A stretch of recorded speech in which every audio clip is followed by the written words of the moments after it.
So what is business strategy?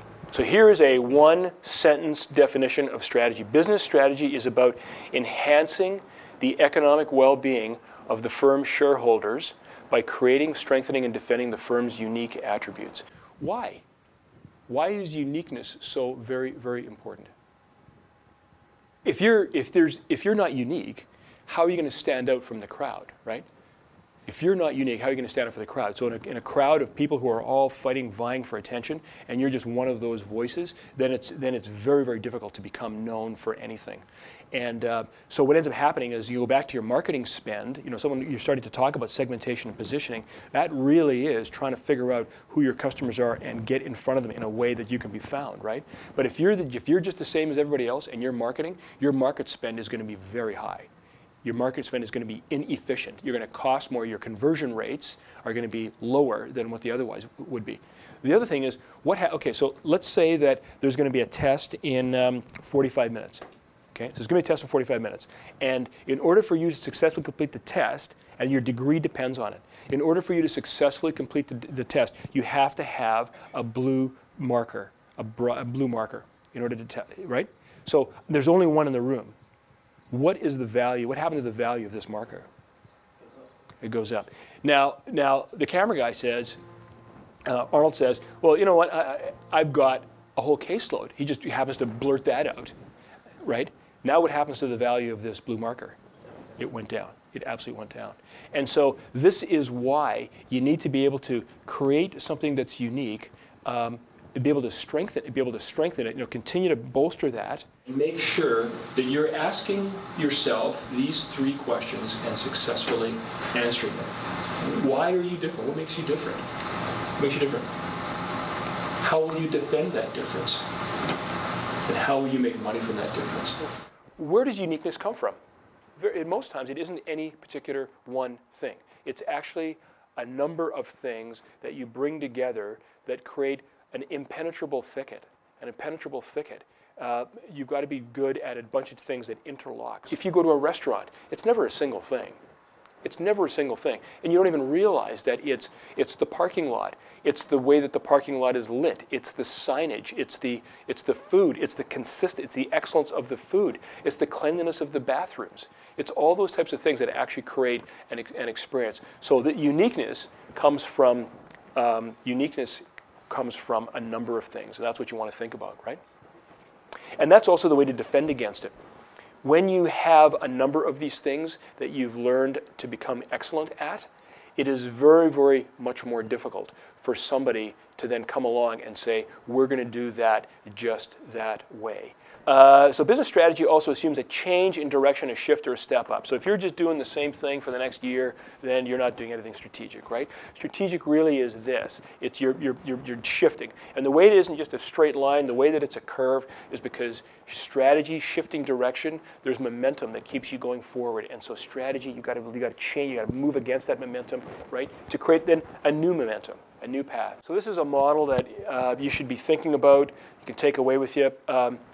I won't go through all of these slides, but the wheel is, you start off by assessing the situation, and your strategy course will have taught you some of that. Any kind of market research stuff, that's what you're trying to do. You're trying to press the pause button, and learn as much as you can about the environment that you're in. Then you're going to set direction, and this is a little new.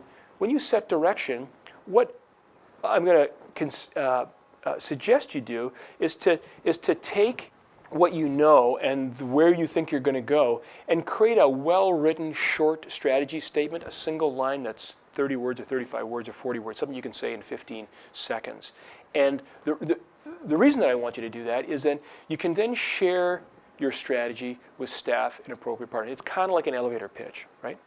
But if you are leading a team and you're trying to get somewhere, you need your team to follow you. And your team needs to know which direction you're going in, right?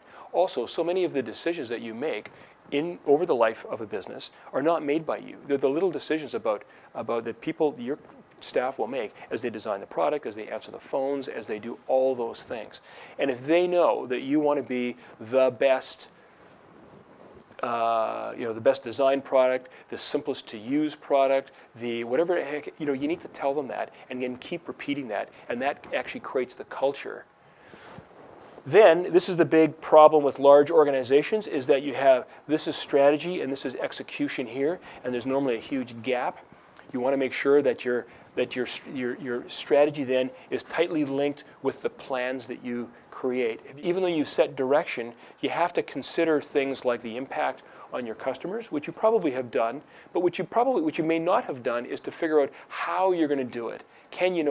All the things that need to happen, including hiring and training staff and that type of thing. So you want to make sure that you've got some basics here on creating plans.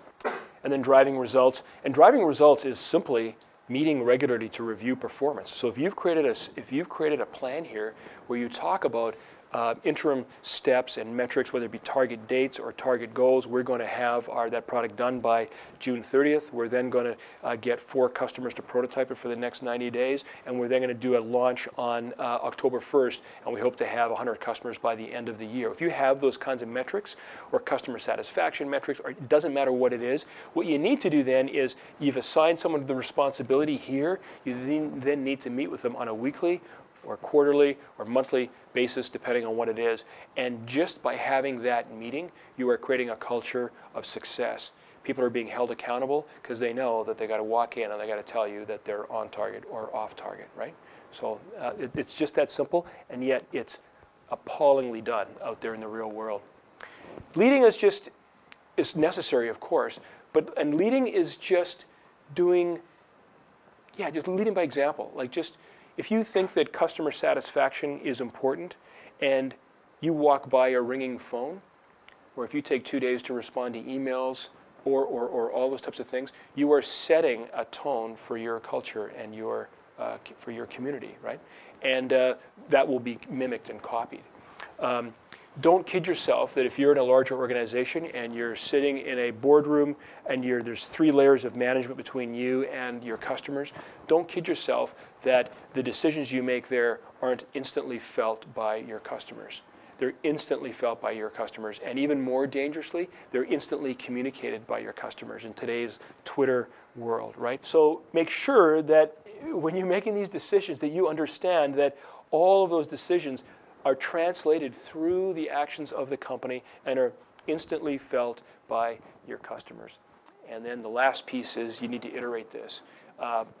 If you're a startup, you're probably looking at 2-3 months ahead, and what you're doing is there's your target. You're going to run like hell to it. You're going to plant your flag. You're going to stop. You're going to look around. Everything okay? Yeah. And then you're going to go in the same direction for 3 months, run like hell, plant your flag, look around, and if you need to adjust, you will adjust or pivot, right, and go like this, right? So as a younger company, you're doing that in shorter bursts. As an older, more mature company, you should be having these planning sessions no less than 1 year.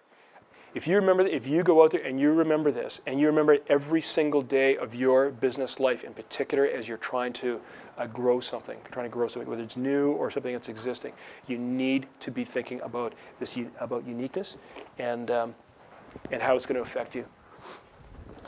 Okay, and that's all the strategy is.